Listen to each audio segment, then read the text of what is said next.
ah mbokki déglukat yi ma leen dal di santa di leen dal di gërëm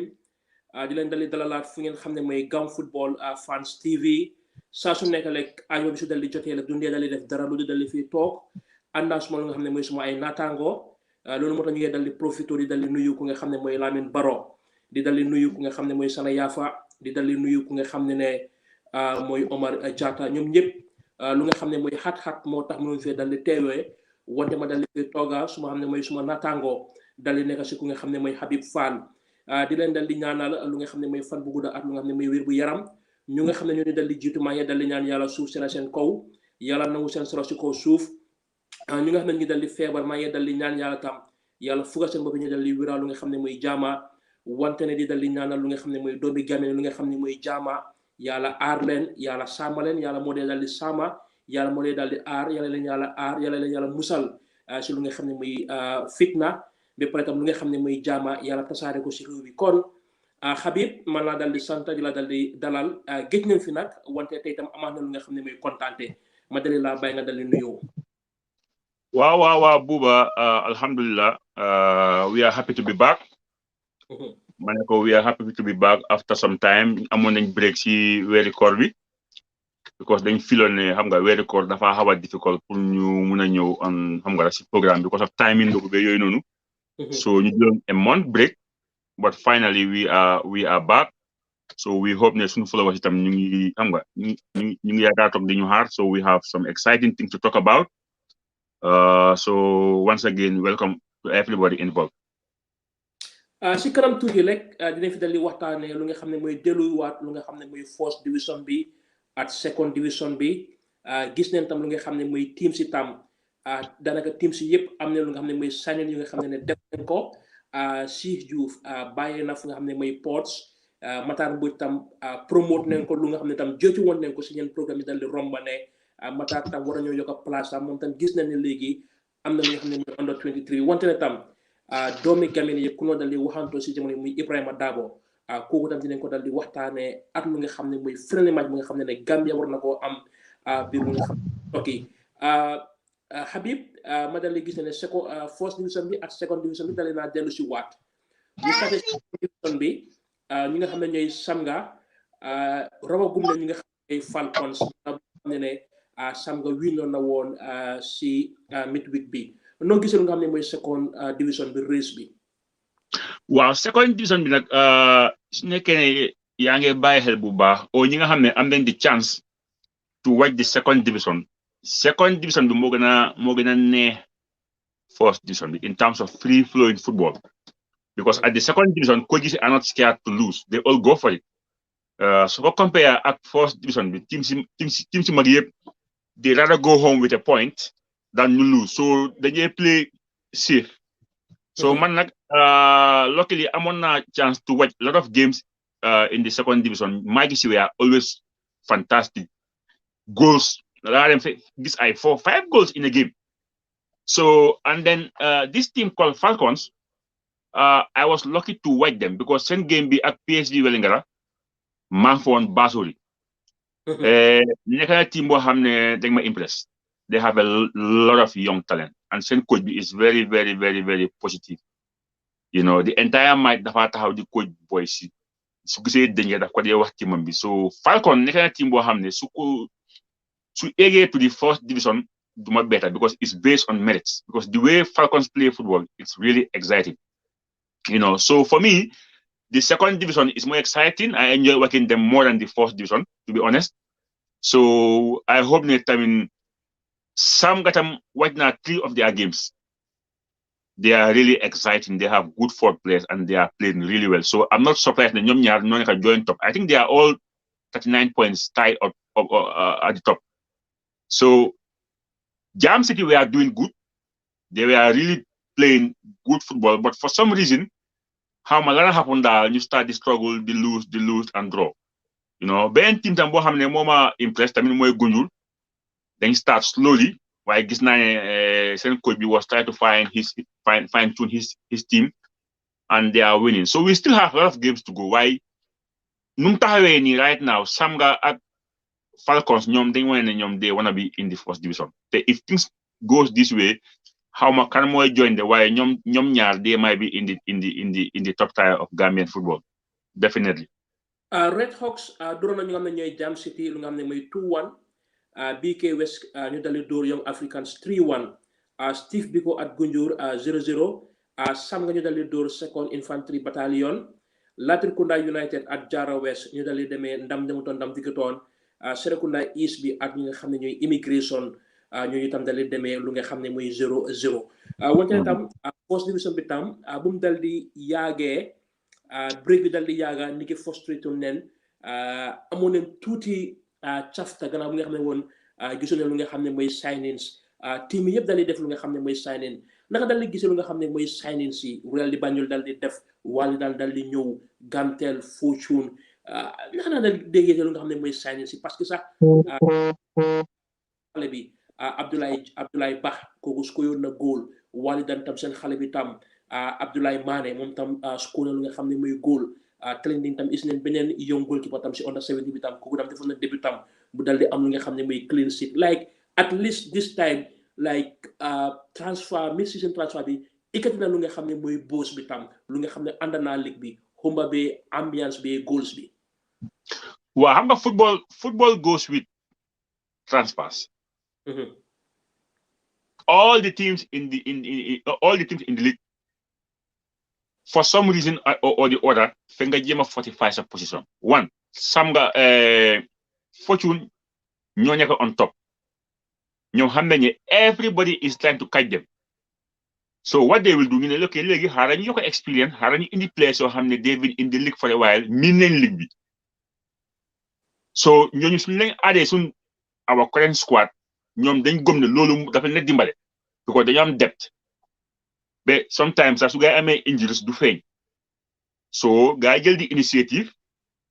xaw ma kan moo def that scouting soo xoolee they added some very good players ñoo xam ne ligue bu baax so loolu was a very positive thing from them. I was a bit scared somehow comme ne okay maybe su gaa added few players 4 or 5 players maybe mun naa jeopardize send way of play because already team be amon na rhythm before you add any player. The team was winning before you add all these players. They were winning their games. But so a player like Ibu Sanyang and Nyom Okocha, those are 2 additions you have in Minden League and they are very good players. So you come to the middle half of the team. Okay, we are not bad, but put you catch up. We have to increase our team, depth, pour ñu balance, fight, pour jot Samga.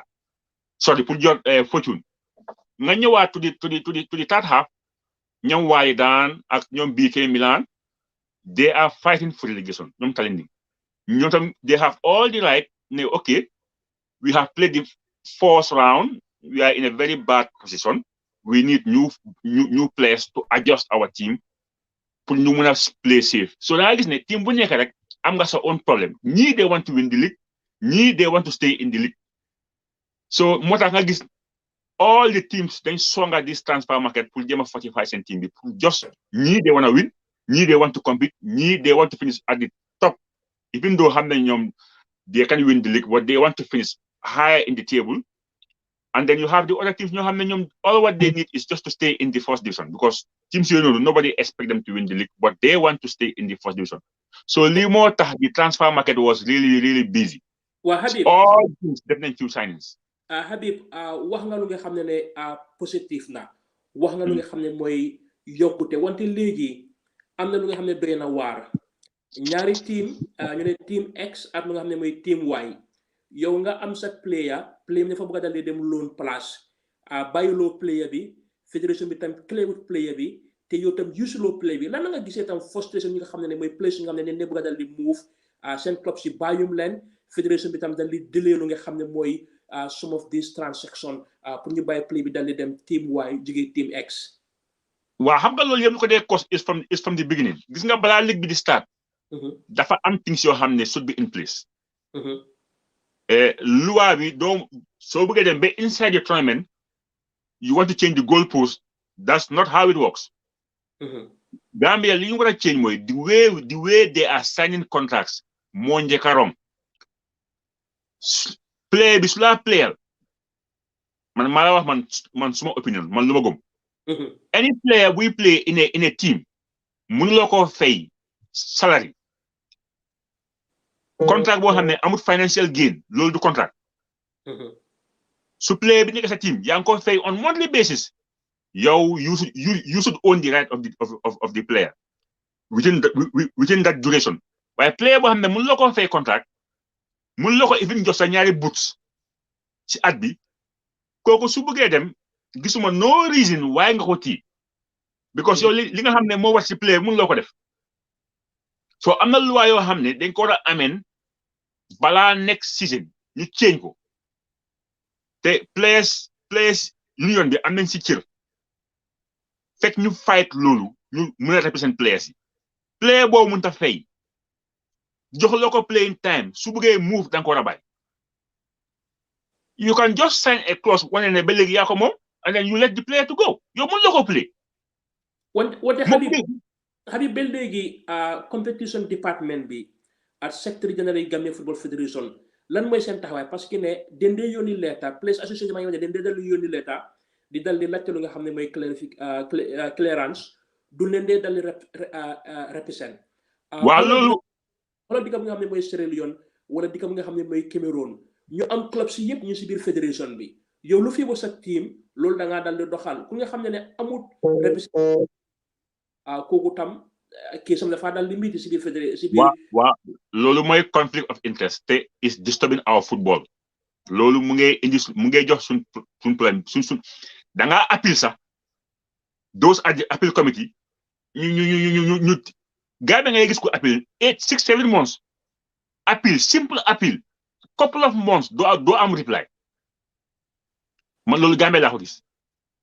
yaa ma understand ba pare njànko maa moom ñu ngi si Gambia Football News WhatsApp forum bi. Few days ago we had a lengthy debate about this player's contract. Njanko wane na his frustration. He's the secretary general of the football federation. Wane ko mu ne send na guy email guy they are not responding. léegi moom li nga xam ne loolu la war a def na ko. So competitive department is up to them pour ñu reply ko immediately. Why are you waiting? Where? suñ ko reply kon ñoom defuñ seen liggéey. It's as simple as that. They are there to act quickly. But always Gambia appeal is the problem. Every year, there is team appeal. I'm not team appeal. Depuis digante fortune ak kini. Appeal dañ ko wara gawa solve mu je nga xam both teams xam fan leen taxawé. Ñu xam ne ki win na points or you lose the points. Imagine team boo xam ne mu ngi appeal. That 3 points mun na ko win low league or mun na ko save low from relegation. Nga xaar ba league bi je nga bëgg a joxe verdict buuba loolu dafa indi coow man lu tax gars yi di xaar man loolu laa mënta understand. They should do their job te Gambia dafa toll fu mu nekk nii stage boo xam ne our football is the topic of the campus te ñun jël nañ di initiative pour gis ne mboolem luy doxal su football lu baax ñun dañ ko def we will mount pressure at anybody ko xam ne is not doing your job regularly te duñ si xool boti kenn no fear no favor ñun right now tànk yu leen taxaw pour support to put pressure on our authorities to do things the right way regardless. Habib xam naa si kanam tuuti dinañ dali dem suñu nga xam ne mooy si kàllaama soose wante ni dal di wax niki tam ne mun na ñëw call si WhatsApp bi +46 70 479 1310 +46 70 479 1310 su gay bu dal di bokk si waxtaan Habib wala ñoo dali dem si soose. waaw man mi kala na waaye yow yaa ma gën a di ko soose so yow xaaral ma bàyyi la boobu. dégg naa ne players yi ñu bëri dañuy wane ne dem leen Sénégal ba pare ñu ngi fay $20,000 yi ñu ngi fay $15,000 si play pour suñ players yi Habib yow am nga team bu jigéen ñoomi ndax tam soo ma signé man buuba 3 years contract loolu tam warut a nekk tuddi public domain soo ma fay $1,500 na warut a nekk lu nga xam ne mooy public domain naka dama dal di signé nga jël suma contract bi yow loo maa fay nga nuba ko na loolu tam naka la comme ni ñu moom club biir Gambia muy first division muy second division at least ñu dal di indicate ne sign leen lu 2 years sign leen lu 3 years ñu ko dal di wone bu dal di nekk ci lu nga xam ne mooy si système. waaw xam nga xaalis bu njëkk fay mbooy dafa ndaw boo xam ne dañ ko sa publish. I got that point. Ba bu njëkk fay place dafa tuuti ba nga xam ne doo ko mën a wax sax because soo waxee ne sign naa bu ba 3 years contract maa ngi ko fay $2,000 per month. That's $24,000 per year. What is 24? Whole year. Sa contract bi is 24,000. Bu nga loolu dafa ndaw de. Loolu dafa over ndaw. Nga pare most of the teams sax boots nga jox boy mënu laa saa full season. Daway bon. So lu ñu manqué dafa bari. Sometimes man I'm not putting all the blame on the clubs also because nit ki tam loo mënul doo ko def. Wow, loolu tam is a point. Dañuy wax ne we have to pay the players money. Wow, let's say teams yi nga xam ne they are owned by individuals ñooñu duñu mën loolu. Even suñu amee ene bi duñu ko mën. Moom kañ li ñoo wax mooy how can we have partners from the private sector ñu mën a dimbale teams yi pour ñu strong financially. yaa ma understand. Let's say teams yi nga let's say ñoom ports ñooñu team yi institution lañ xëy na ñooñu duñ am problème salaries. They can pay their staff or ñoom armed forces they could do that. But teams owned by community ñu ngi struggle financially ñooñu mënuñoo fay nekkul ne bëgguñoo fay de waaye mënuñoo fay. So there is a difference between mën a fay ak mënuloo ak ku am bañ a fay du benn. Am na clubs am ne they don't have money. Even balls amuñ ko Sénégal ligue bi am na teams yoo xam ne ba léegi mënuñoo am seen own living ba léegi amuñ seen own boss bu yóbbu team bi home and away. Imagine a team like Brikama. Brikama is a huge team on Gambian football. Huge team is a big team. It's one of the biggest teams around. But still, Brikama amagut own motom bo xamne moko yobul ko ni. Te lolou dafa wara. So sometimes blame bi dañ ko share. Dañ ko share because nekut ne da nga wax ne rek team bi ngay blame. Because so xolé Gambia tam ñun our private sector ba legi ñewuñ ci game bi. They are not putting money into our sports, which is also a problem. Why? Comme que amawuñ xaalis pour sign those kind of contracts. Loolu nag moo war a back that same law moo war a back players yi ba nga xam ne yow player bi mun la ko tagal necktie bi ko fay la ko. Yow mun la ko fay léegi mu bëgg a move loan deal because amul playing time nga bañ. Loolu tam war ta mun a nekk. So moo tax ma ne la come next season balaa moo door luwaa yu bari war nañ koo amee into our football. It's not helping the kids. Am na ndoo yoo xam ne ñu ngi si team mënuñoo play they want to move team bi ne non man gis naa contract document of a team moo xool A to Z there is no financial benefit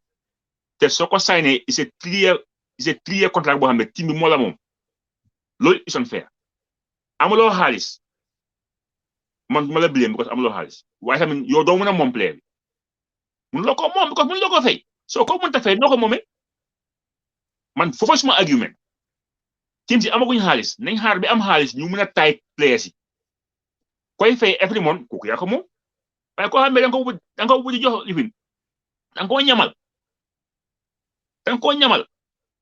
su ma loolu buuba loolu neexu de moo tax loolu war nañ see taxaw bu baax ba gis ne lu waay change nañ ko for the future you know. Well, Habib, soon move Sheffield places seen contract yi first division dal na dellu si waat mari mu ñu dal di droit ñi nga xam ne ñooy elite 1-1 Ismaila Cissé mu ñu ka dal di score after Ibrahima Dramé elite bu dal di equalize si 60 something minutes Real de Banjul ñu dal di dóor ñi nga xam ne ñooy BK Milan Ibrahima Jatta mbokam bi moo dal di nekkoon the difference tey Hawks at Walidan ñu leen dal di jënku wante Fortune ak ñi nga xam ne ñooy Banjul United Walidan ñu dal di bëggal nga xam ne mooy points Fortune tam bi léegi tam seen win yi nga xam ne mooy 1-0 dina dal di firnde lu nga xam ne mooy mandanga lu nga xam ne mooy champions ga wante tam am ne woon leen ñaari injury before ñu dal di leen lu nga xam ne mooy break bi ligue bi dellu si waat neen wante yokka neen lu nga xam ne mooy fay bi démb tam gisoon neen some of the images nga xam ne stream yi fesutoon comme ni weeru kool first division na ko dal di jàngaatee gannaaw mu dal di dellu si waatee waaw xam nga stadium bi moom du mën a fees comme weeru ko. lu That's waral a fact. Because of people have other activities yoo xam ne dafa utee football. Am na ñoo xam ne they were just coming to the stadium because they were bored. Demuñ club, demuñ party, demuñ gente, demuñ zimba, demuñ escorte. doon naa fi la So ñooñu so waaw non am na ñoo xam ne dañ ñëwoon rek pour xam nga Gambian dafa bëgg a hype. daa gis sax Ibisa li su amee Gambia à trade fair booy sol dem trade fair just to hang around ñeneen ñi hype ba leen fa yóbbu woon waaye am na ñu ñoo ooyee football fans yi ñu fa so GFF I think how ma kan moo leen advice waaye I think they should have think twice ne there was no point of yokka price yokka ticket nga def ticket bi mu yomba stade bi fees del moo ëppa njëriñ nga yokka ticket bi soo nekkutee a real football fan doo ñëw man gisuma benn reason why ñuy yokka ticket lii is just starting da nga war a meet nit ñi fekk nga meet leen. Habib lu ngay wane mooy ne the cost of the stadium parce que stadium itam moomu nga dañ ko dee fay lampa be sécurité be lu bari la ngay dee dal di dépassaat. waaw ñëppaay gis nga Gambia suñu dëkk la stadium bi ñoo ko moom ñu faa liggéey Gambien lañ GFF sun oncle yi ak friends yi ak mag yi ñoo fa nekk isn't it nawet tamit Gambien lañ gis nga dafa am yoo xam ne Gambia mooy win waruñoo gaaw a yokk ticket yi dafa dawloo nit ñi ñu ngi start di miin ligue bi fekk nga nax leen fekk nga sacrifice even if you have to lose money you have to do it bàyyil nit ñi miin ko ba xaw a dañ ko miin ñoom dañ gaaw a yokka ñoom the target was how to put the league ni nga ko mën a visualiser ba nit ñi yëpp miin ko waaye soo gaawee yokka ticket bi nawet nit lañ da nga dem nga waxaa ñoom at the end Gambia mooy win dama nga waxaa nawet dama nga wax ñu moom stade bi doo mën a caaj GFF comme li nga caaj su fa ST waree play o Youssou Ndour no da nga wane look is the ticket na yomba $25 20 50 VIP warta over $100 150 20 very this is a good price 100 waaye yokka bi dafa gaaw mun naa nekk waaye warta nekk léegi da nga war a bàyyi benn ñi min ko nga soog koo yokka because am na team soo xam ne amuñ fans de am na team soo xam ne mënu ñëw pour crowd so si man suma opinion dañ gaaw a yokka price bi dañ waroon a xaar tuuti benn ñi min ko because ñi ngi start di min sun ligue bi ba pare war nañoo bàyyi xel ne weeri koor bi ak naaw du uti because Gambia booy bari weekend bi they go out dañoo party so yow soo waree fay let's say VIP 150 ak sa pass bi nga pass dema ñëw ak sa reer daf laa cost $200-300 te Gambia dafa métti ne wante digga so balaa nga fay $300 in a night fekk nga bëgg a football bu baax soo bëggut football bu baax du la ko jaral so you rather sit home campé sa boy naan ataya xëy na su nekkee seen kër am na wifi nga ñem si mbay kamara seetaan mbala paradise loolu mooy xew booy da nga toog ni teg seen tablette xëy na sayti ñoom raas juda am na wifi booy dege fa tal ataya teg tablette di xiim so imagine how many fans nga miss 10 20 ñoo xam ne if the price was cheaper they could have come so guys war nañoo bàyyi xel loolu because lii is a long term thing waaye nuñ gaaw a yokkee price bi VIP 150 loolu is too much dafa seer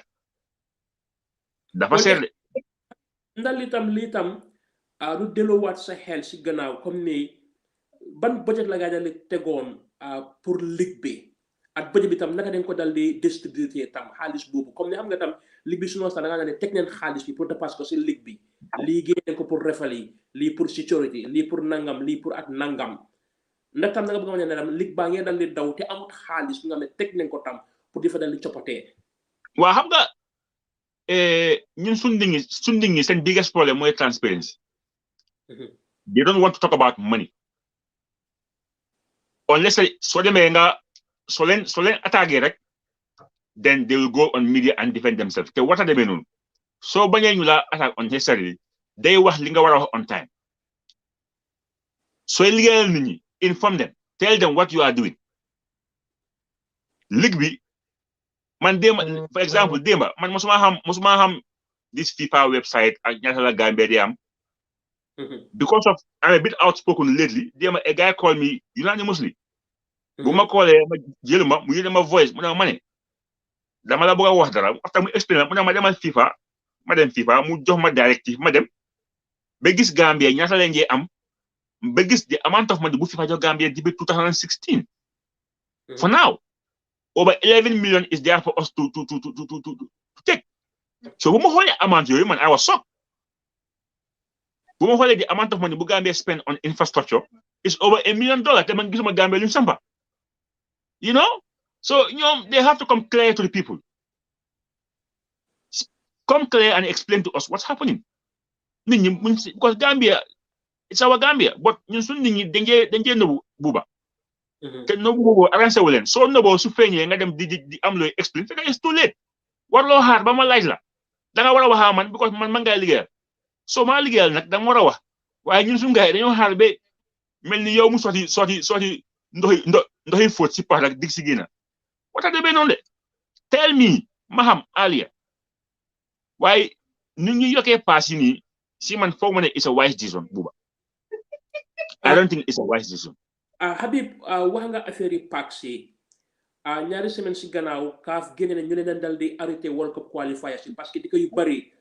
seen stream dafa dal di bon Gambia bokk na si Sénégal Sierra Leone dëkk yu bari fan itam ñu ne tam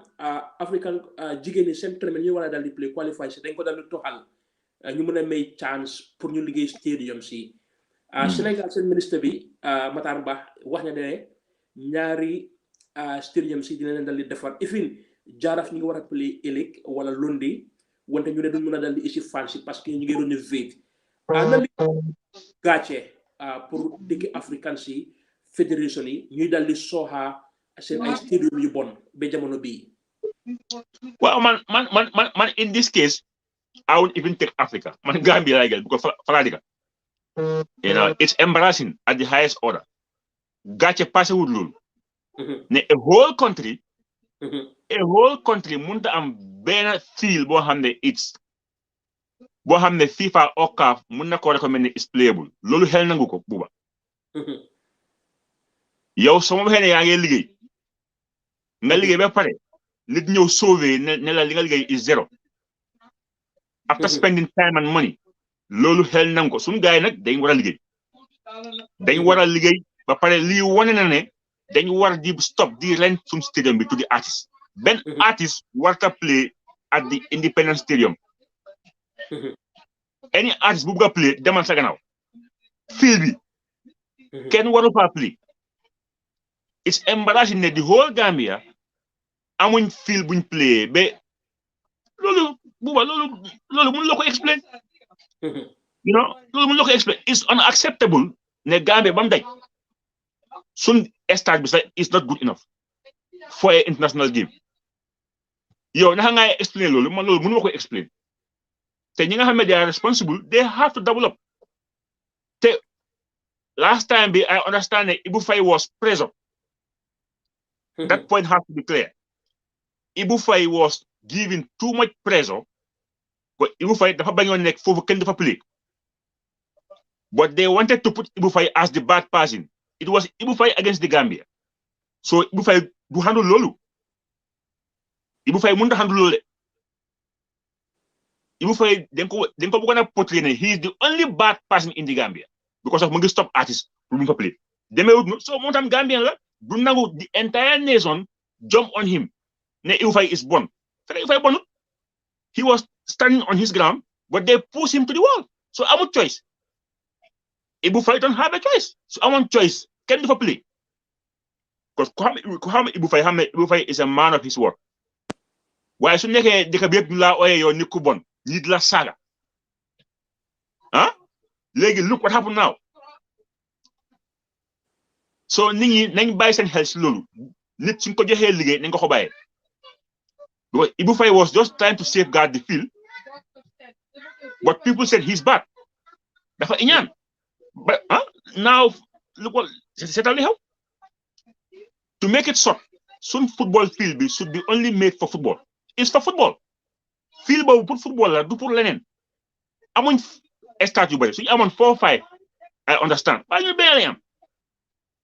Nga indi fa artiste mu play fa. Nga yaa field. Te ñax duy sax so fast dafay jël time. You know, so man suma point foofu daal mooy those responsible should do their work on time. You know, lu xew nii wata xewaat. Lu xew nii moom wata xewaat. It's embarrassing ne Gambia amuñ fil boo xam ne FIFA or CAF mën na ko recommend ne is a good one. So man that's my take on that. Waja naka la doon dal di mel su fekkoon ne woon ñu ngi woon si World Cup qualifiers amoon fa ay 4 games wala na play home kon loolu dafa niroon kon dañ ko doon toxal di ko play nga xam ne muy Guinée Bissau wala ñu play ko loolu wante léegi tam like ñun dee dal di débatté sport loolu nañ ko war a dal di ici fu nga xam ne mooy bi nguur bi opposition parce que gis naa GDC dañ dee dal di def football tournament UDP fu nekk ni ñu ngi dal di def football tournament wante even third division bi amuloo fenn nga xam ne yaa ngi fay play Habib bu nekk place bi nga xam ne ni nga wone sa talent o do fa dal di gaañu kon lan moo tax ni ki jox gannaaw fil yu bon ak place yi xale yu nga xam ne war nañ faa dal di amee seen ñu def ñu play fa daal. Gis nga last time bi maa ngi àndoon naa Moustapha of Team Rhino. ñoom si naan benn Mike Bakaw si second fielist stade. non buuba boo gisee ponda buy naaw si fil boobu loolu health wise is very hazardous dangerous. Ngelaw baa ngi fuuf buuba boo gisee ngelaw bi da nga xam ne lii is not healthy at all. And mu laa woon ne our authorities liggéeyu dara. Football mënut a rafet if the pitch is not level ñëpp xam loolu. Tey boo gisee ñuy enjoy football yi tubaab bi nii they are playing in the best surface. taal yi ñaar su nekkee ñaxal dafa baax su nekkee stop dafa baax ñun si fili ngay play mu ngay gaañ suñu players because players this year su ma la waxee how many players ñoo dem injury from my own team Real de Banjul player ngay gaañu because of the bad nature of the pitches. Te suñ football du moo dem kanam su nekkee ne fil yi baaxuñ. And for some people dañ fa ne because of Gambia qualify na rek jéena déedéet Gambia qualify na mooy ñun léegi miin nañ loo xam ne duñ ko bàyyati ñun bëgg ñoo qualify rek am fa de dañ bëgg di qualify te pour loolu happen grassroots football dafa war a baax te loolu fil dafa war a am Gunjur la fa xew xam nañ ko Busumbala la fa xew xam nañ ko Banjul East West Brikama 6 projects pending couple of years pending soma ba léegi amuñ pavilion te loolu dafa bokkoon si deal yaa ma understand lu ñu manqué dafa bari moo tax suma mas gi taay ñu xaw a tànga tuuti di speak out because dañ nekk dëkk boo xam ne soo waxut dara du baax. Some people nag might take it personal but it's up to them. Sooy liggéey si public office te bëgguloo ku la wax dara da ngaa wàcce da ngaa resign. Habib yow yaa ngi wax ne yaa ngi tànga tey delluwaat naa si gannaaw riidaat fédération bi publication bu gaa dal di def ne football field si muy Gunjur muy Busumbala mu ngi dem normal at fi nga xam ne muy Brikama Bakary Jammeh mu ne sa moom kontaan na Brikama sax nu mbir yi daal di demee parce que yokk nañ dressing room bi Gunjur tam in next week time dinañ dal di jeexal lu nga xam ne mooy perimeter fence wante yow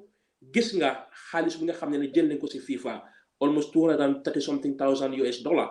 pour ñu liggéey Banjul Serekunda East Serekunda West loolu bokkut ak $400,000 US boobu bu nga xam ne muy woon purposely for Gunjur at Busumbala wante ba tey dafa dal di doon kon nawetam du dal di am at bi dafa dal di doon tey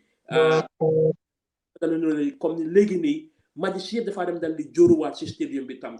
te su yàggee stadium bi tam dina dal di yaaxu like Bakary yéen wax ngeen Bakary génne ne mu ne déedéet liggéey baa ngeen dal di dem normal te Kaba Bibi Bakary Jammeh ñoom ñoo nekkoon di high delegation ñi nga xam ne demoon nañ Gunjur si Wednesday bi. xam nga when it comes to football matters man mënuma def politique because buguma di fen repeatedly man loolu dee moo ko gënal paksi man duma gëj Gunjur I have things to do in Gunjur a lot of stuff man I have a lot of stuff to do in Gunjur with my organization and other stuff xam naa la fa xew paksi amul dara lu dox dara doxut dara doxut su doxoon di nga ko xam yow am nga access to the park even though yaa ngi in student ñun we have all the pictures of the parks latest ñu ko amee with videos all the parks in the Gambia am nañ seen pictures and videos Busumbala dara doxut amul dara loo xam ne mu ngi dox suñu parks doxut xaalis mooy liggéey su fa xaalis nekkul du dox there is no money there there is no money doxut dara doxut gis nga liggéey buy dox jarta lifin jarta wasa you don't say it people will see it waa Gunjur ñu ba fa leen dëkka liggéey bi si dox jarul nga dem fa tey su ma ñëwee tey ma wax ne lii mooy xew kër ñoom Buuba Jallow sa waa kër dañ nga taxaw ne non loolu amul waa Gunjur si boppam ñoo njëkk a jooy Busumbala dañ yónnee statement man riid naa ko since February nag Busumbala seen bos bi February la gën a am activité February what are you saying Buuba ñun we are on top of the informations ñun ñu ngi xool what's happening we are saying things lii nekkul accusation am na lu ñoo ooyee ak ni nga nit ki mën na ko tuumal léegi koo tuumal moom la ne this is not about individual thing GFF ñu fa nekk yëpp they are our friends they are our brothers suñu mag lañ ñi ñoo maase lii is bigger than an individual it's a whole system and nit ñi li ñoo jooy mooy na baax ñun bu ñoo jooy pour ñu fay under 20 bi buñ leen fayee xaalis ñëw ci man di Buuba dara si ñëw ci man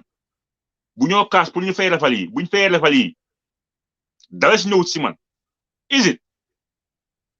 suñ defaree park si man dama fa play all the teams in the Gambia dafa play waa Serekunda is duñ fayat pass them start because they will have their home games Brikama will have their home games likewise Banjul ñun lu ñoo wax is about the nation not for myself or yourself dëkk bi ñoo see gis su park si baaxee is for everybody waaye fekk mu am ñoo xam ne ñoo see wax pour mu am tey boo gisee ñi wax fi park si GFF du dem laajte xaalis ñu jox gaay ñun xam nañ ne is the role of government or the council pour ñu sampa ay parks loolu every Gambian war naa xam loolu council bi moo war a defar parks waaye soo demee FIFA explain sa problème FIFA jox la xaalis boo xam ne it was obvious ñëpp gis nañ ko xam nañ ñaata la yow nga wax ni nga ko spendee joxe sa ay contract ba léegi dara parewul nit ñi bëgg a wax loolu ngeen bëgg a ñëw sëlmal come on Buuba fii kenn mënut a nax anybody fii kenn mënu fee nax kenn parks si suñu leen defaroon ba mu baax kenn du faale how much money la gaay lekka o ñaata moo des all what we want to see is good football playing field we are in the 21st century kenn warta play si suuf nekkan Buuba kenn warta play si suuf man góoma loolu su nekkoon ne there is no money dama xam ne Gambia is a poor country there is no money so it's okay but the fact that the funds were sent to Gambia man dugg naa si FIFA.com forward bi ma gis Gambia how much funds lañ am access to from 2016 till now gis naa ko yow jigéen ma dem ma xool Mauritanie jigéen bu la jox link boobu kooku Gambian la du Gambian jigéen bu la jox link Gambian la man xaw ma ko I don't know the guy daf ma call WhatsApp jëluma ko mu call jëluma ko because man duma jël call bu ma xamul You know my voice. Muna ma follow what's happening on your WhatsApp group. Manako wow. Muna but I want you to know more. Manako what? Muna hara wala link bo xamne di nga gis ñaata la Gambia access from 2016 till now. Over $11 million mu fa pour ñun. Te access nañ half of the money. Ma duga mu won ma ba ma gis. Wow. This is te lolu. Well, can you imagine? Can $11 million goes on floodlights? You have me a good floodlights. 11 million and 2 million will have dafa dem on admin cost. 2 million admin cost. 11 million. 11 million. My is 7,819,000 infrastructure. Them be $1 million capacity building 72,550. Competition $365,000 at lu ci tegu. Other projects, yeneen projects yi dem na bi nga xam ne 769,000. Wa legi when it comes to capacity building, how many Gambians ñu liggéey GFF lañ seen studies abroad? How many? Man ñu ma xam yëpp la faire ay MDI 35,000. Man Baboucarr Camara laa gis ku dem jàngi in South Korea xam North Korea te am na ifin son ndax GFF ñoo ko fayal loolu uruma gisuma benn other staff kuñ fayal outside mu dem jàngi. Wala na capacité bi dafa utee coaching course yi gars yi daal di def si lancing di lancing bu góor ak bu jigéen. Capacity it should be in that amount of money should be there. It should be. What they pay ay 10,000 15,000 pour bàcc si yile. Well, but people, that's the problem. People are paying for it. People are paying for it. Buba. But Buba, legi then taxaw si that 1 million. Over $1 million. Yo capanga Gambia, man capana Gambia. Legi, let's be honest. Fan nga gis foo xam ne project boo xam ne di nga xam ne fii ba xata fi duga. Come on. Let's call a spade a spade. It's nothing like witch hunting. It's about doing things right. It's not difficult. Well, Habib ba léegi comme ni nekku na yow kene yaa tànga comme yéen léegi forward ngeen figures yile like Kaba jot na ko ñoom Bakary jot nañ ko ñoom Ibou Faye ku nekk xam na ne ñoom jot nañ xaalis won ngeen la yéen xaalis bu dugal léegi what is the next step lan mooy xew léegi lan moo war a xew. Awareness rek awareness mooy nit ñi ñu xam fan la doole effet bi am ak fan la doole ministre bi am li nga xam ne ministre moo ko war a def nit ñi dañ ko war a xam li nga xam ne effet bi ñoo ko war a def nit ñi xam ko because soo xoolee Bax bu mu ñëwee as the minister of bi ñu ko appointé ministre wax na ne moom wax na ne the ministry moo dee finance xam nga loolu wax na ko te dégloo kenn ko wéedi si ñoom gaa wéedi wuñ ko so let's see waaye ñun as football fans suñu interest mooy sax suñu interest force mooy level playing field that's our interest ñun loolu lañ bëgg we want a level playing field fii lu baax na Banjul am cause mun loo gis di ko waxam ne even inside the capital amut a good field lu amul fenn Sekunda East West Manjai Bakaw Banjul sorry Brikama Gunjur Busumbala noonu la moo yeggee Soma Farafenni xam nga ñoo di wolof ñoomi amuñ Emini Park wolof ñoomi muy lower and upper ñoomi di xool so ñun lu ñu manqué dafa bari buuba liggéey bi demagut fenn te amount of money bu ñu woon ne moom la ngay accès dafa bari te ñun gisuñ baxa boobu fan leen ko spend yow gis loo ko man gis ma ko te if there is no transparency then there is a problem. I understand that some people are not happy with what I said, but I'm sorry. I'm sorry, this is Gambia, you know. It's bigger than me and Buba, and it's bigger than anybody. If they come and go, the Gambia remains. Because bu Gambia qualify, li xam ne Gambia ben lañ. You know, because bu Gambia qualify, ñëpp xam ne Gambians yëpp they have the same heart for their team. We all jump and scream and cry and hug. That's Gambia for you. Waaye liggéey bi su ñëwee ñi nga xam ne ñoom lañ entrust si job bi suñ defut seen liggéey ñun dañoo kaas. amuñ benn bad intention towards any of them. Wuñ leen lu bon because they are all family man like man ak yow. Adama Barrow lu moo diga kenn si ñoom du ko diga. Adama Barrow lu moo diga ñoom kenn di ko diga because ñun suñu platform nobody has the right to insult any authorities. So ko defee den laa génne. Even on our Facebook page so commenté nga saga fa authorities dama dee delete ma block la. On our WhatsApp group is the same thing. So for saga anybody from the JF den laa génne because foofu noonu du pour saga but we have to speak the facts. Te doo si ragal nag kenn da ngaa wax diga suñ la meree si ko wax diga alhamdulillah man yooyu ama si problème because fii yàlla moo fi nekk you know so it's about time ñu defend suñu interest man mënuma nekk politicien because I cannot do politics waaye bii is football loolu laa xam moom laa bugga boobu moom mën naa faa wax you know mbokk yi ba léegi rek di leen dal di sant di leen dal di gërëm seen déglu bu rafet ak seen ànd bu rafet fu nga xam ne mooy Gam Football Fans TV ngeen di leen fa ànda man ku nga xam ne mooy Buba Jallow Fola Bowe ak ku nga xam ne mooy Moussa Fall Lamine Baro ak ku nga xam ne mooy Sana Yafa den dal di xat mënut a dal di ñëw wante seen xel mu fi dal di nekka di dal di nuyu tam ku nga xam ne mooy Wuye di dal di nuyu ku nga xam ne mooy Omar Jatta Habib fédération bi seen boppa sax ñoom tam jóg nañ fi wone ownership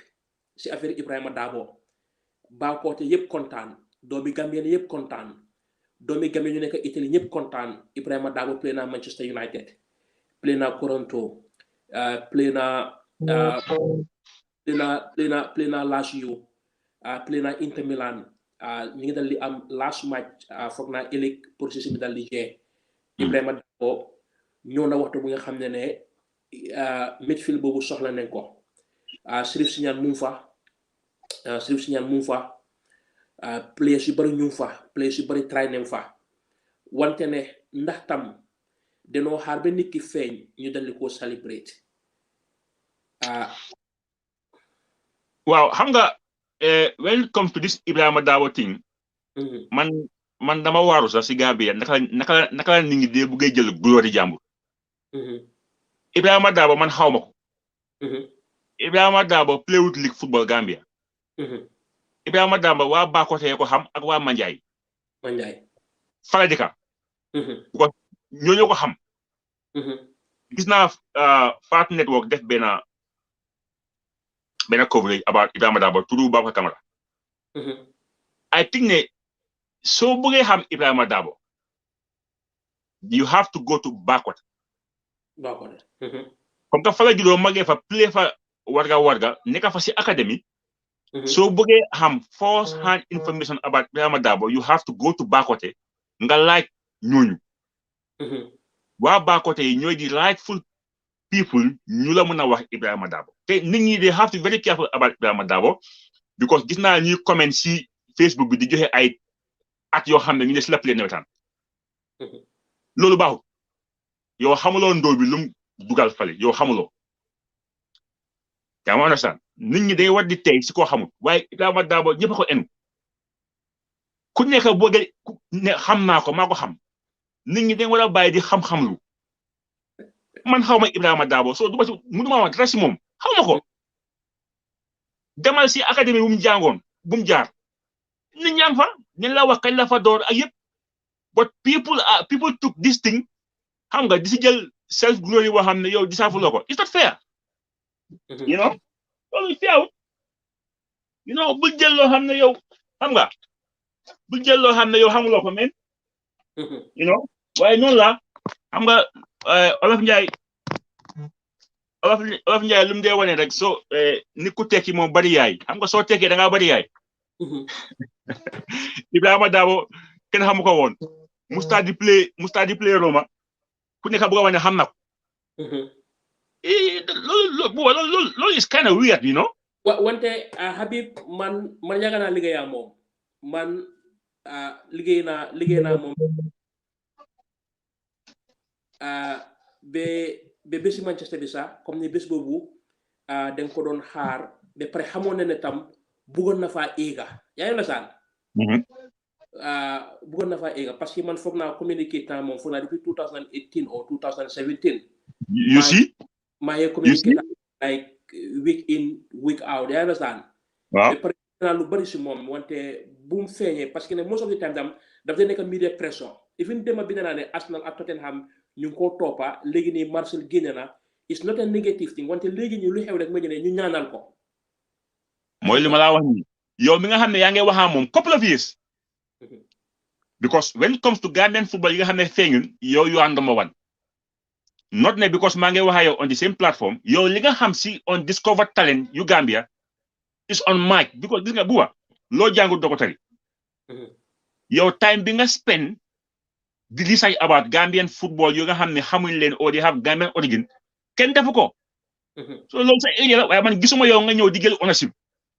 naan maa ko xam ñi di post ay pictures yoo xam ne depuis time nawet amul njëriñ why you didn't post those pictures since but noonu la loolu moom ku tekki rek bari yaay you know comme ni ko Aziz Gor waxee Aziz ma ne waaye gars yi ñi nga comment nag Aziz a nga comment Rasa ngay wax Binta Keba mu ngay wax you know waaw Aziz ak Rasa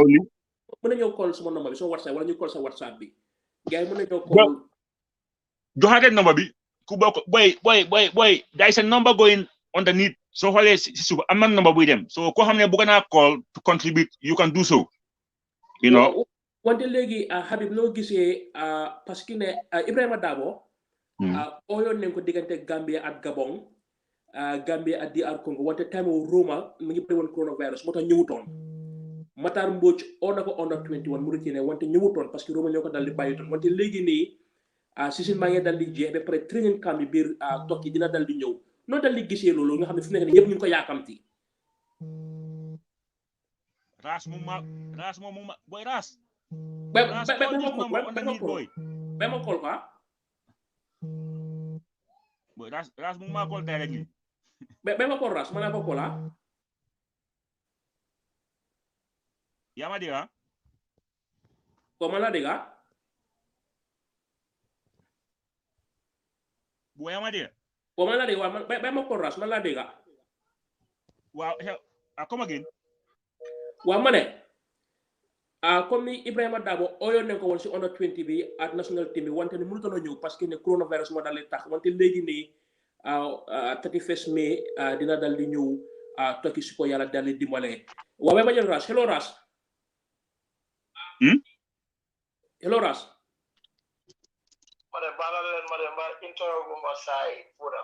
waaw Habib waaw wajale mun laa dégg man na ngeen def nag ñu naa leen ma ne ñu laa fay ma ne tey moom locally am na I was accorded the opportunity for ma déglu seen show bi from the beginning to the end and I have to say dam ko enjoy this is what we need people like Habib ñoo xam ne ñu si diggi affaire si ñu génn si di discuss problem and solutions gaal dégg waras ma la dégg yeah Habib nuyu naa la waay no Habib déggu la de wante Habib Ras déggu la de waaw that's okay just bu ma yaagas ci seen show bi man dama bëggoon a yokk tuuti rek loo xam ne jël naa ko from Habib bi ak yow si sa bopp parce que comme Habib lu si affaire yi private sector si loolu moom dëgg la because private sector si ñu dugga si pour ñu mun a yóbbu football bi waaye teams yoo xam ne tam they are struggling because they individual ñoo xam ne mu ñoo yóbbu ñoom tam they have to at least indi package yoo xam ne ñu ko yóbboo si sponsors yi can look at this and say ñun dinañ win ñoom tam dinañ win so dinañ si dugal suñu xaalis I think loolu tam dina dimbale football torop And also one very pricing the league during the Ramadan as compared to now. I have friends within, they share the same interest. And one of the things I was telling them, my grown up, my parents they would allow me to go to the stadium to watch games. I'm at them every day, knowing that it's not $1 life or $2. I think that's another area about how they were consider it. I think about how you walk as the crowd. They stood, can we give them student, or can we see the Halley $10 fee because student can all of them get a build up crowd. And I totally agree with it. What on the time the story appears the mega time duty. You not crowd, be better and the league guy, I think Nancy Bagasi. You okay? I didn't go fit. But as well, I'm not so you care, not in it's a fit. Then my again, you after any transparency, man, the small problem with GFF. Anything Gambian transparency is always a big problem. Transparency more they bring accountability. So accountability, if I enhance development. If I can you go down 100%, then I'm going to some project B. Mandira one decade, that's one decade. In our book, design a fish, but if I'm in the hunt, must have 110 people, 20 figure out, 30 figure out. Must have a Manila project, no start here, some in our cooperative one. The dentist of the master, it must some single, Lila White, Fly White. What if electricity, you also paying an ask for project in the telephone? I have records of everything, publicly funding records of everything. Can do a job. You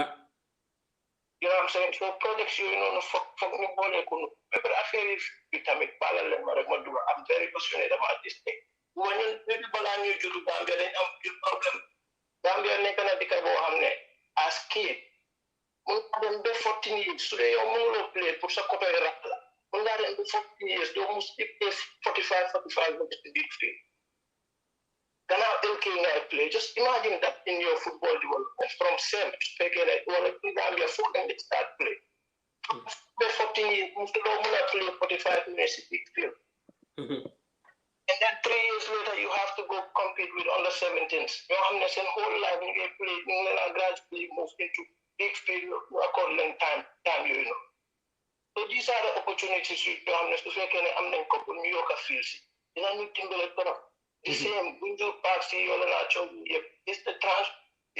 From the beginning, one lane, and job, being an advanced project. The project, one lane, project, expecting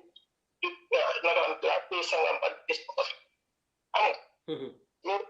affairs. But the last thing that I am going to share with you guys for a month about in the COVID players abroad or you make a Gambia or you make a Senegal or who do a very great job. Some of people do a very good job to neutralize affairs. Ibu Toure would win the EFL Papa John's Cup in England. And there is little or no story about this guy. And like Habib said, some of them are advisors, we hold them at high regard. But that should not stop us from expressing areas you have the Mugan and Pugani improvement. You know, when you look at the GFF, it says Gambia Football Federation. It doesn't say the Scorpion Football Federation. So player boy, they could say Scorpion Caesar, he deserves to be covered because he's Gambian. If Alisson is good with Roma and scoring goal, to never take his squad visa, he deserves coverage because he's Gambian. You know, so I think that please, let me help put a very good relationship between players, administration, and the because for some reason they are misunderstanding. I'm just speculating. I don't think there's misunderstanding between Matt Habib, and it's not getting solved. And Habib is just going to whereas they do a story online. See, Luma def 2 days ago. Abi this bopam can turn around and say one day man ras me suma ko fogé won demé won non ala ñu jema set naka la ñoo boké affaire ci waat yobbu ci bi kala. We can have this guys back whatever is happening. We can solve it by the way we interact online easily. If we can have these guys back, we can look for World Cup. But if we cannot have all these guys back,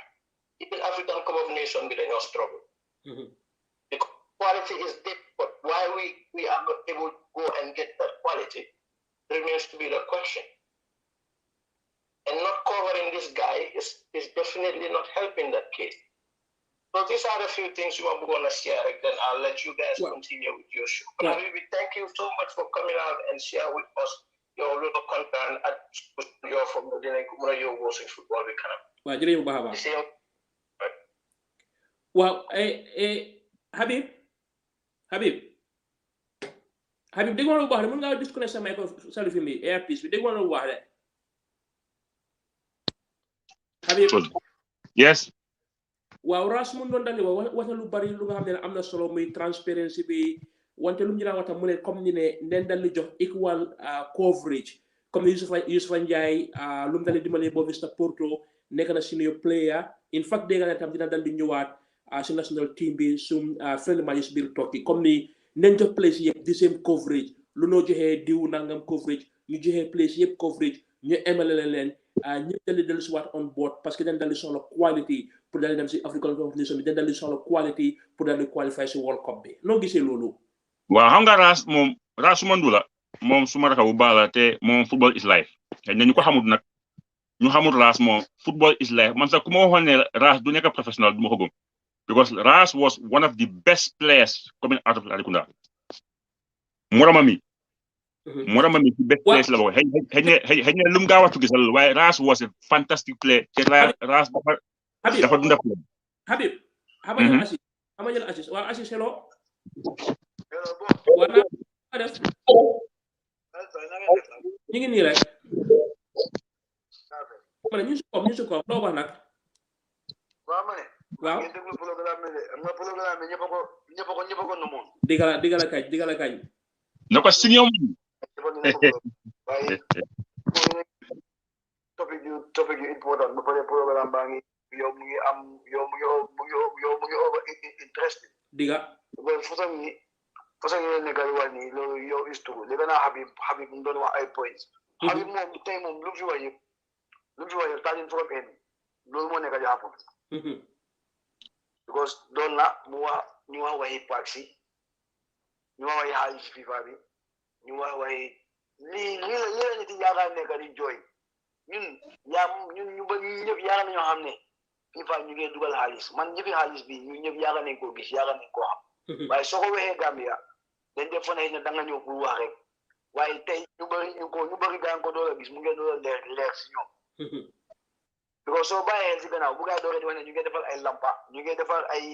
defal lampa yi yaakaar naa ko gaa yi ma ne leen ne bu paak baaxutee fu ñu mun a play suba naka lañ fa play guddi yaakaar naa loolu ma ne fu ñu mun a play suba naka lañ fa play guddi si seen paak si nii so boobu noonu nekk ñu wax ko mu jeex gaa yi ñëw ñu ne jël nañ xaalis joxe nañ ñu contrat def nañ lii léegi almost léegi ma ne yow 1 year plus yow bu gaa tëjee paak si ba léegi duñ ko gis defuñ fa dara last year ñëpp xam ne Covid moo taxoon nawetaan amut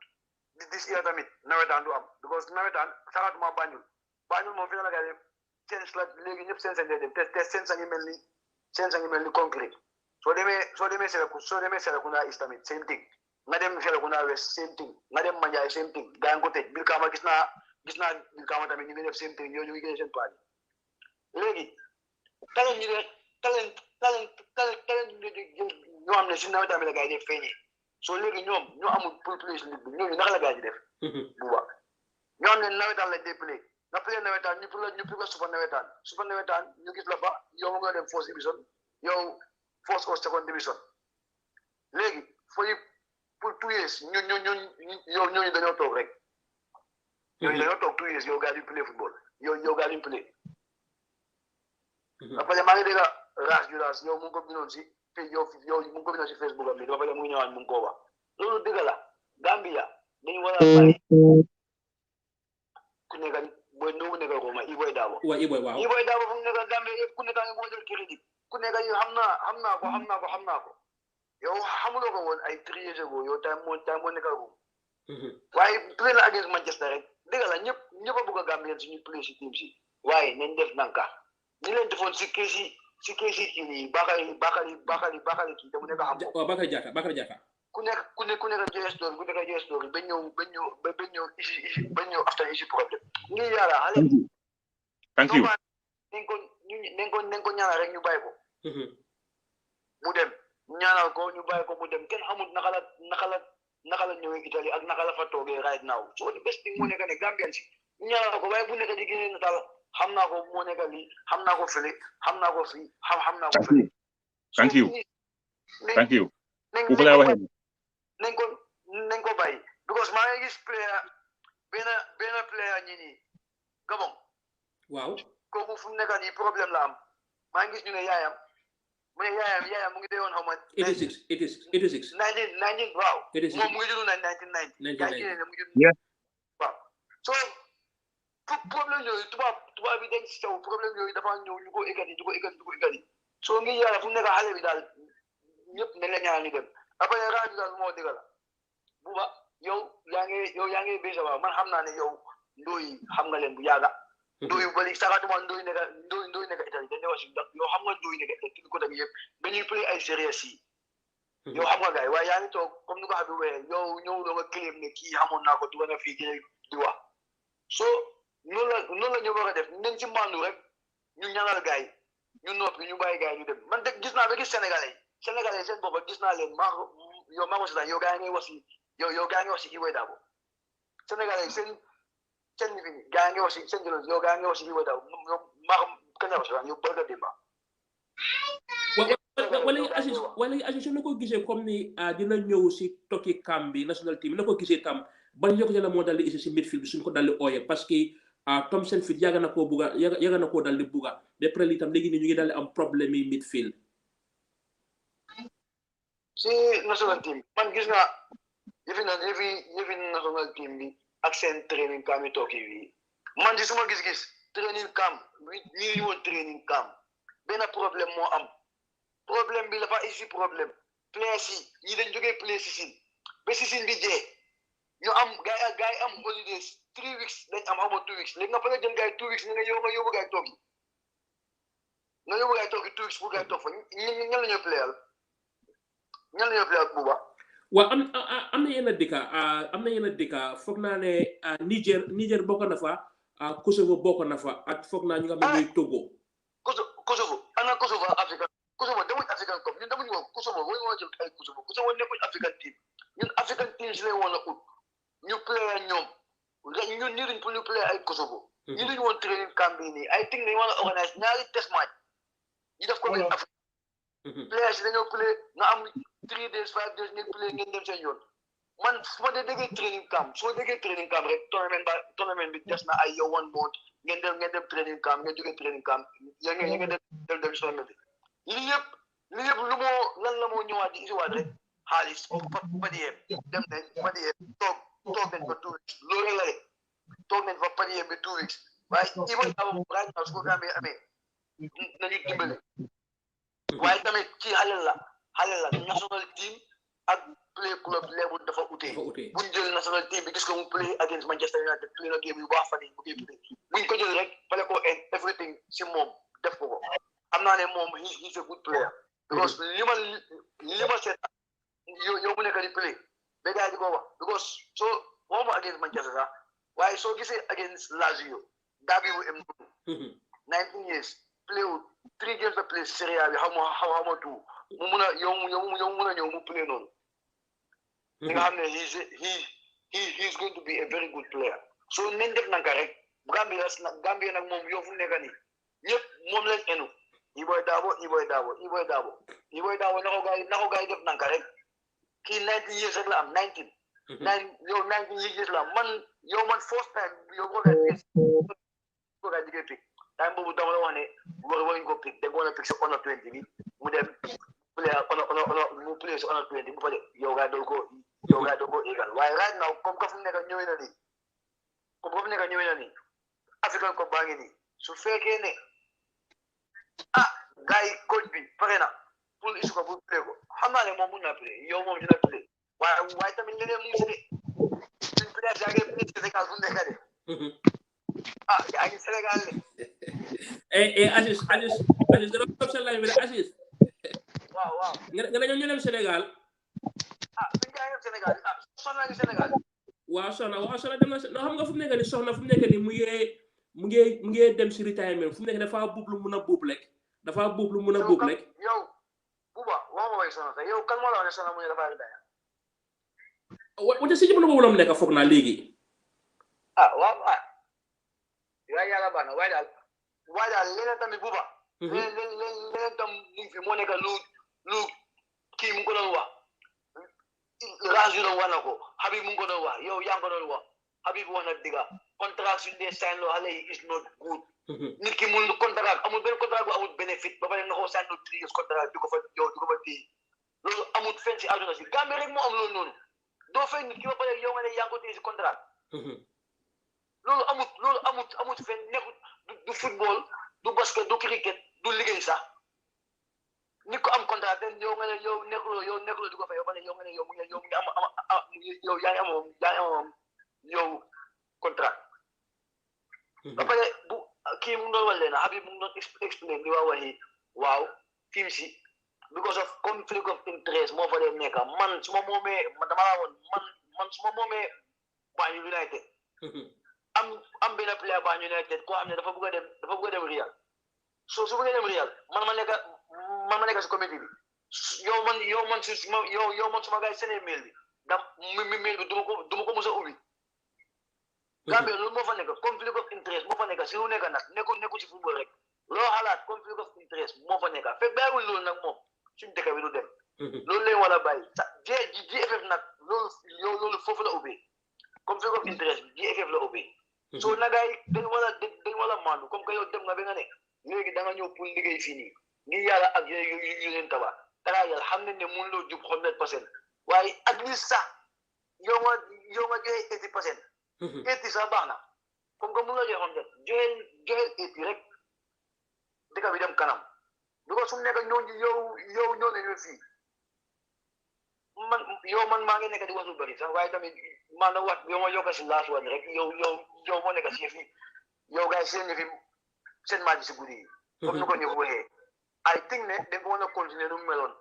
waruñu mën a yokk xaalis bi audit xaalis because lu xam bi wax dëgg la de weeru koor bi daxa or moo tax tricota bi 80% ñu doon foofu yëpp tricota bi yëpp loolu moo leen fa yóbbu woon weekend bii nii ñu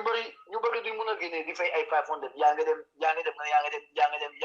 si seetaani football xanaa nga bëgg a football rek nga ne yaa ngi génne loolu yow nga dem I think ne ñoom comme nu nga xam bi waxee da nga waroon a wax ñu dem ñu seet naka la ñoo def gars yi wàññi lii su ko mën a def free sax gars yi yow gars yi def ko free su ko mën a free sax yow gars yi def ko free because parce que mu ngi am ambiance dëkk bi yëpp koo ñëw ligue bi yow mu ngi am ambiance foofu nowhere rek ñu bëgg a rey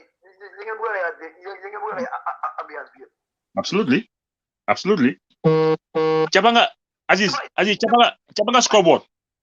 nga scoreboard gis nga scoreboard ak bakaw you can even make it $10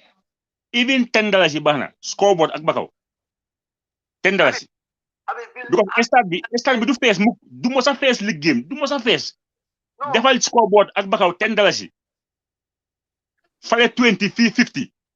make it easy for people to come boo gisee German league bi day fees in Germany the ticket sale German league bi moo tax Dortmund seen every game dafa fees because tickets are reasonable compared to England su yombee mu reasonable mu fees del ñëpp ñëw moo gën nga def ko nga am quota it makes no sense that ambience that picture bu wane ne stade baa ngi fees loolu mooy jaay suñu league bi people from the outside the hall ne hey la Gambia even Senegal are talking about our league turnout ñu ko fa waxantoo yow nga ñëw yokk loolu yaa ngi tax nit ñi si waji yëpp du xaalis yëpp du xaalis yëpp du xaalis lu kay wona def gars yi wona dem yow gars yi dem uti sponsor ñooñu sponsor leen pour gars yi yow pour gars yi def ko free nawet ñoo moom live bi nawet aleni Gambia la nawet kan partner JFF ñuy jox gars yi lampa yi free suma alel la ñoo ko moom loolu mun naa jógee sax from the president mu ko ne hey maa ji guddi jox leen gars yi lampa yi free why not ñoo ko moom nawet bu Gambia la light mun nañ ko am free of charge mané su gars yi am nañ ay compagnie yoo xam ne nii ñu gars yi dem gis leen den bu ngeen ñoo sponsor amee ni yow ñu amee ni di konté dañ ko def waaye xaw ma ñoom naka lañ di xalaatee loolu mooy suñu problème ñun di xalaatee loolu mooy suñu problème man fi laa def toog guddi billahi walaay fu nekk dama dee toog saxatuma dat di wukki di play jiko man ma demoon Gambie rek play rek laa yow rek a nekkoon suma xel wi maa ngi laa xaar de maa ngi laa xaar ambiance ka maa ngi laa xaar de Aziz non ay billahi ma dina ñëw ma ne Aziz xam nga ne Kamal mu ngi train xam nga loolu ay man déggoon naa demee noonu kañ mu ngi train even sa suñu game bi ak PS bi sax te si game bi dugal na that's very good man de maa nga xaar moom Habib fii nag doo fi def waxi réel di bañal Aziz kon ma bàyyi la ko ñu tàggatoo Habib dama ko nangu Habib no why I didn't mention real I just mentioned names oyo ma real de names la wax plateforme bi daal doo ko fi defee affaire réel soo buggee réel la ubbil TV réel ubbil rajo Buba waaw Aziz Paul wax na something very very important loo xam ne man xalaatuma ko woon waaw dafa am na kuy kol ma déglu kii rek waaw hello bro dégg ko hello bro hello jaajëf na nga def maa ngi ne na nga def maa ngi ko naka liggéey bi nag ma ne ñu ngi si koom waaw nuyu naa la bu baax yow ak xarit bi na ngeen def job bu baax jërëjëf ñun laa fi jërëjëf bu baax a baax thank you just long time rek for some weeks déggante wu ñu no diga but it's very nice to hear you guys back again waaw Gambian football loolu lañ am daal comme que ñun tamit xam nga loolu lañ war a proud xam nga so suñ gisee loo xam ne dafa war a yóbbu suñ football si kanam daal foog naa dañ war a génn wax si nit ñi mun a xam naka la ñoo mun a def loolu dem si kanam xam nga so about comme suñ games yi foofu noonu si ligue yi foofu noonu first division league si like games yu nekk di play ni night games yi si stadium bi boobu baax na daal waaye da ngay gis ne in another way tamit dafay affect suñ field bi tamit xam nga because field boobu lay yaakaar suñ ne Gambia daal dañ dee wax stadium bi xam nga waaw man foog naa la su fekkee ne dañ amoon yeneen stadium yoo xam ne dañ fay mun a play night games yi loolu xam nga dafay tax football bi di stop night games because night games yi daf dee tax nit ñu bari sawar dem seetaan it's very nice because man dama dee toog suma nekk fii every day night may toog di seetaan games yi so I feel happy so foog naa daal GFA war nañ try ñu seet yeneen field yoo xam ne maybe if possible ñu transfer games yi foofu noonu stadium bi ñu mën a koori sax because soo gisee ñu ne duñ mën a play Gambia duñ mën a use seen stadium bi pour play international games because of xam nga field bi baaxul waaw so foog naa daal dañu war a try defar field bi nekkul ne xaalis bi ko de xaalis banque fa daal waaye naka la daal understand waaw so gars yi war a try jël xaalis bi xam nga stadium bi ñu keep ko sometime defar ko nice su boobaa xam nga ñu mun a am lu ñuy am parce que li gàcce la sa ñun daal xam nga di wax ne Gambia duñ mun a play international game ci seen stadium bi so xam nga te stadium boo xam ne boobu lay yaakaar boobu xam nga boobu affaire la daal wow thank you wax nga about wax nga good point tamit ñu ngi lay fay xam nga am na player yoo xam ne sax xam nga comme kii lu mu waxee noonu Habib lu mu wax fii am na player yoo xam ne ru sa wax saa say salary bi lu leen dee fay xam nga waa te loolu dëgg la nag football la daal sa liggéey la sa life la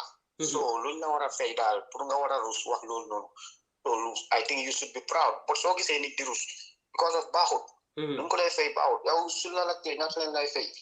ñu ne ñu lay fay 2005 compare Sénégal fii ñu ne Sénégal ñaata ñu ngi jël about xam nga 5,000 4,000 so dafa mel ni ñoom dañ dablu su Gambian players yi seen first division league salary bi loolu is very disappointed yeah so da nga gis ne tamit comme like player yoo xam ne ñu ngi play abroad ni Europe ni player Gambian player yu bari ñu fi ñu ngi play comme yow xam nga waaw comme yow xam nga rek Habib nu mu ko waxee yow loo xam si Gambian football kenn xamu ko waaye yaa ngi noppi comme affaire ndóomi ni buwa ni kii naka Ibrahima ni yëpp a ngi coow Ibrahima xam nga ku ko xamul ku ko mus a gis sax ñu ngi wax ne man xam naa ko fekk xamuloo ko di jël nataalam bi di ko post Facebook xam nga di def fa at yoo xam ne mooy loolu te tubaab is very intelligent ñoom soo leen waxee ne at bii nga juddoo ñu gis yaa ngi play football at bii ñoom dañuy laajte ban at nga commencé di play sa dëkka waaye boo fa nekkoon ban at nga doon play ak léegi soo leen ko su ko compare dañuy gis ne daal maybe something is that because kenn xamul ban age la dugal bu mu tegee Europe fii nii xam nga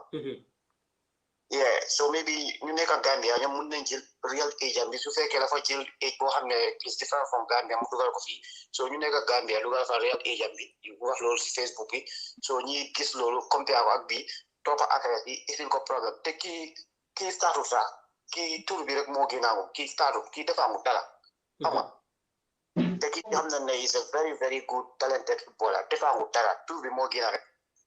because soo gisee footballer boo xam ne 19 years ndoo boo xam ne na dem nga play against Manchester de Manchester c'est one of the best players Paul Pogba ñëw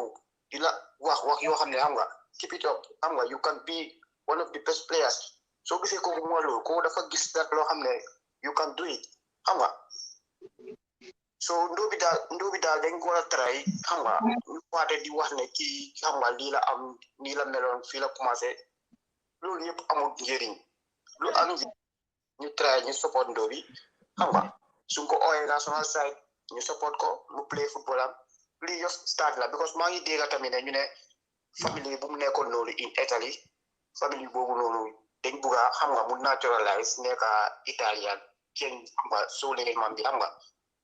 loolu gis naa ko dégg naa so xam nga loolu daal xam nga loolu des na si moom waaw loolu des na si moom waaye yeneen personal issue am about xam nga agent bi ak yooyu noonu nit ñi war dañ war a fàtte war ñoo mel Facebook media boo xam ne soo fa dugalee dara jeex na loolu dafa nekk foofu xam nga yeah so jërëjëf bu baax a baax man daal loolu la am pour wan daal ñu fàtte loolu bàyyi ko mu def defa xam nga because player yu bari yu ngi Europe fii ñoo xam ne seen ñu ngi def loolu ak loolu waaye seen tur dina waaye loo gis time la tamit xam nga ñoom ñëpp dañuy tamit lu Habib mention bi tamit out xam nga lu tey dugal si projet bi xam nga Gambia football bi nii ba bu nekk xam nga just because of soo gisee ñu ngi xam ji lii nii yëpp waaye loolu moo tax ñu ngi xam si lii rek waaye si lii bari ñu ngi si underground xamuñ ko waaye ñëpp ay feeñ ndànka comme que Gambia mu qualifié bi ndànka understand waaw so léegi daal man lu ma am daal pour wax Gambia daal try yu support try support Gambian football xam nga moo dem si kanam daal booy tamit ñu support national team bi suñu national team is all about Gambia bi yëpp amul wax ne xam nga kii is a player of Brikama United kii is a player of Real Banjul ni am ni Gambia benn so affaire ndo bi tamit Ibrahima tamit xam nga ñu try ñu ñaanal ko daal mun a àgg fu mu mën a àgg daal lu bàyyi di wax loo xam ne amul si moom understand waaw jërëjëf bu baax a baax bro jërëjëf bu baax a baax waaw lii la approuve waaw du naa leen bu baax jërëjëf di wax waaw Habib fu mu nekk nii waxtu daf ñu dal di dab foog naa ne sax am nañu fi bàyyi message voice note bàyyi ñu seet na kooku mën nañ koo play ñu dal di koo déglu. naka foofu nag man léegi laa doon déglu seen programme bi score yi waaw Assis lu mu doon wax dëgg ma xamul sa time boobu dama am contribuer waa Habib bii deen ko dal di forward si groupe wante Habib fu mu nekk nii ñu ngi dal di sant ñëpp ñi nga xam ne call leen ñi nga xam ne mënut a call ñu bindal si comment si ñu dal di déglu namoon nel ne wante weeru koor ba dale toon su soobee yàlla next weekend tam ñoom Lamine Baro coach dafa ñoom ñëpp ñu leen dal di déglu wante Habib tey moom daal nekk nga am nga plateforme bi wax nga lu nekk sa xol am na ñu la dal di mere wante nga ne Gambia da nga dal di jël lu nga xam ne mooy force fooy dal di daanale sa kàddu at fooy dal di tëjee. waaw am nga lu ma ci bëgg a yokk rek mooy for some people ñi nga xam ne ñu maa wane booy waaye léegi mu ñu laa xamee because léegi xam nga dang dee xaw xam nga tay daal li nga dee ŋaaña moo ëpp waaw so ñooñu lu ma leen wax mooy. waaw dégg naa loolu tey am na ku ma ko wax tey waaw dama ko waaw foofu laa bëgg a wax xam nga dara di moo nga jege di moo nga gis. te man nekk naa ni koo xam ne gaawut ma wax loo xam ne xaw ma si dara. because bugguma ku ma rusloo o ma wax loo xam ne amut ñu ooma ne ma yaa wax amut man dama dee rusloo. So the more I get close, the more I see things firsthand. But you bari man ko xam laajtewuma ko. Nit moo gis how I am passionate towards my country and football. You start. Dama taxaw nit ko ma wax ma dara. Man, I am not going round to ask for things. Man, awma time bu. Man, suma buga Gambia, emu ci football. Whatever I do is for Gambia, including my work. Man, mboolem lu ma def Gambia daf ci dee gis football. So, ñi nga xam ne xamuñ, ñoom xamuñ. Man, suma liggéey sax is empowering Gambia and Gambian youth. Man, loolu, that's what I do. So, it's not only in football, but football moo dee suma xol bi. Te the more I get close, the more may gis yi nga xam ne lii de moom war na mun a am. And ma gis ne most of our journalists are not talking about it because either they're ragal or they've been given money to be quiet. yaa ma sax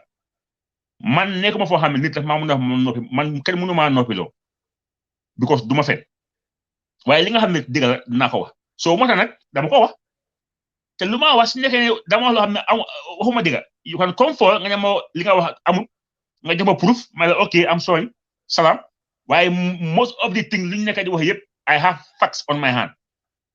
undeniable facts even so on our WhatsApp group there are people there ñoo xam ne dañ leen push pour ñëw against waaye facts moo ay su ko dee against if you put facts on the table da nga daw ñu fa ñëwoon yëpp di coow yëpp ñu ngi start di daw because facts are coming on the table so after you are speechless doo mën a defend koo xam ne lu moo def is not right buuba so ñooñu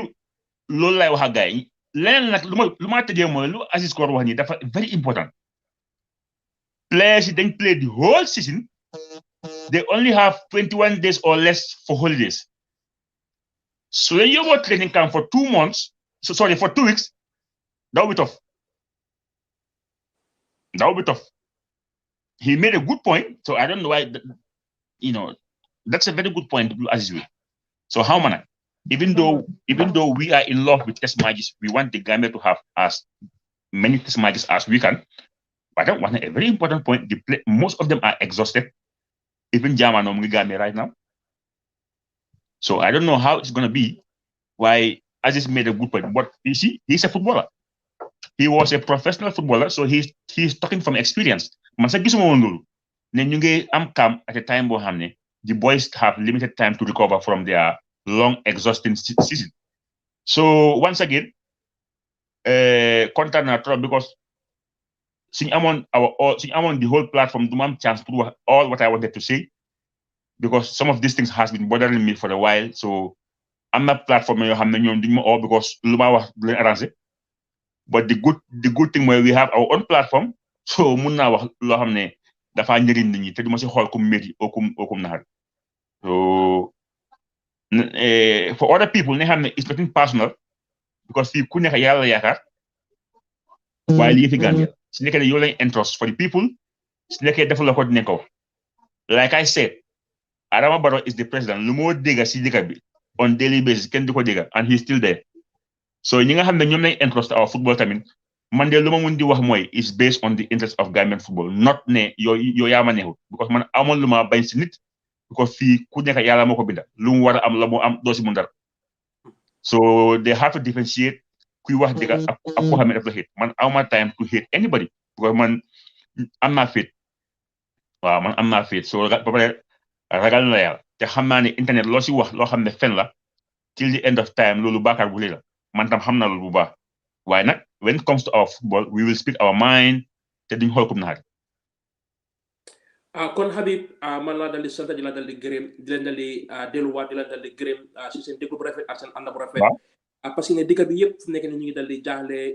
ñu ngi dal di roog ñu bari ñu ngi dal di kidnap ñu ngi dal di reye yàlla moo dee dal di aar yàlla leen yàlla dal di aar ak seen njaboot yàlla yokk a jaama si réewi Gambie bi Joola bi Pël Fuuta bi Olof bi ñun ñëpp benn la politique du mën a dal di xaajaloo président di leen dal di dem di leen dal di ñëw wante ñu dal di topp si gannaaw police yi ñu dal di ñaan yàlla tam yàlla def jaama si Gambie parce que ne Gambie su amutee jaama